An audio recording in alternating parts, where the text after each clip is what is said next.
Host, directed by Rob Savage. Just like searching and Unfriended, this is from the perspective of web cameras and computer screens. Set during the COVID lockdown, the first film I've seen about COVID actually, 6 friends hire a medium to hold a seance via Zoom. Accidentally, they end up summoning something unfriendly.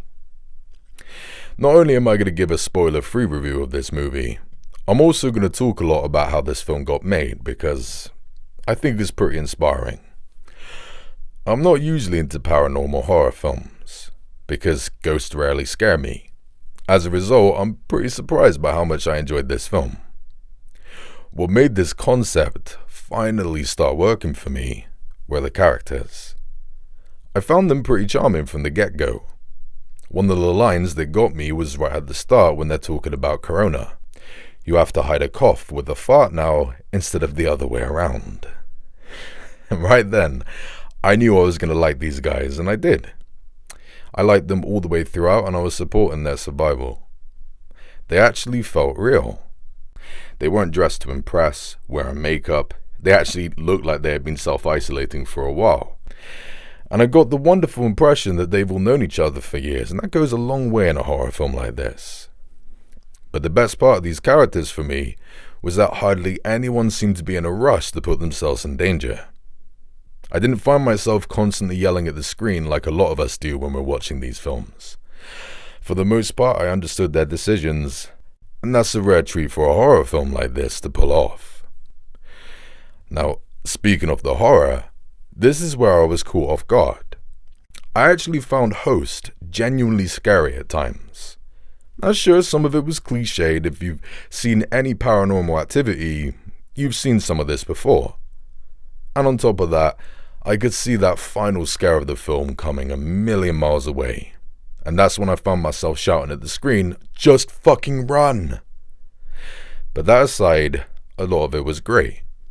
No spoilers, but there were some scares involving apps which I've never seen done before, and it seriously got under my skin and gave me goosebumps. And what helped accentuate the fear was the use of sound.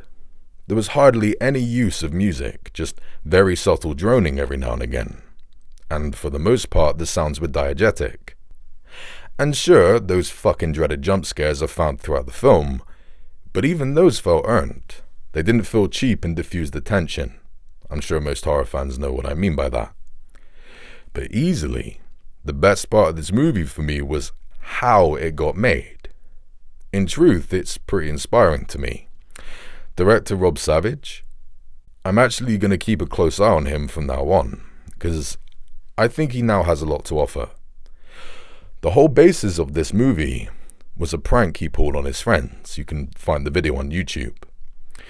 Whilst in a Zoom chat with the actors, he pretended to be attacked by something in the attic, mixing it with a clip from 2008's Wreck. Please see that film, it's amazing.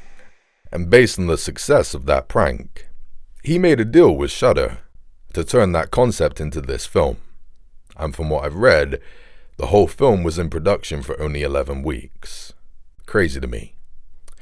And plus, it was filmed entirely using Zoom during lockdown. All the actors had to use their own lighting and perform their own stunts. All of that is insane to me. And as far as I could tell, Rob Savage kind of built a home out of matchsticks here. And this isn't the first time he's done that. After doing a load of research on him, I found out he's already made a feature-length film called Strings for $3,000. And it won awards at various film festivals, and he did all of that at the age of 17. Either this guy is incredibly talented, or he's been wiping his ass with 4-leaf clovers.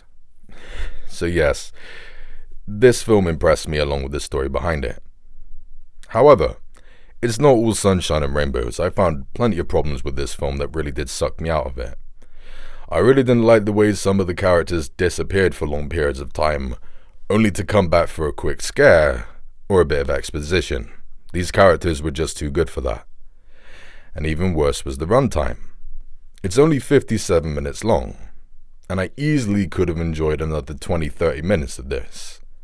But thankfully, I managed to watch this film for free on Shudder, so I wasn't annoyed.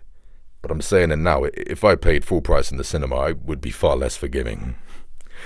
But for what it was, I really enjoyed it. Not just the product, but the story that lays behind it. And from now on, I'll gladly watch this film with some friends and a bottle of wine every Halloween. I think it's worth that ritual. I'll give it a 7 out of 10. And on a quick side note, as I said, I became interested in Rob Savage, that I looked up his work, and I ended up finding a short film he made called Dawn of the Deaf. It's available on his website for free. I watched it, and even though it's only 11 minutes long, I'm pretty sure the budget for it was far greater than this movie. I was watching it thinking, God damn, this guy doesn't just do horror, he's really good at drama too. Camera angles, the long shot takes, the acting, it was all fantastic, and I was completely gripped to it. And no spoilers, but there was an ending twist that I didn't really see coming, and I thought it was a little bit hit or miss, if I'm honest with you. I wasn't truly into it. But that's the price you pay for being original. Either way, I'm very interested in Rob Savage, and I'm going to keep a close eye on his career from now on, because I have a feeling we've got another Sam Raimi in the works here. And that is the biggest compliment I could give any new horror director. And if anybody knows him, and they know that he's interested in a voice actor, please come to me. I'd love to work with this guy. Monster noises? I don't know. Thanks for watching, guys. Take care.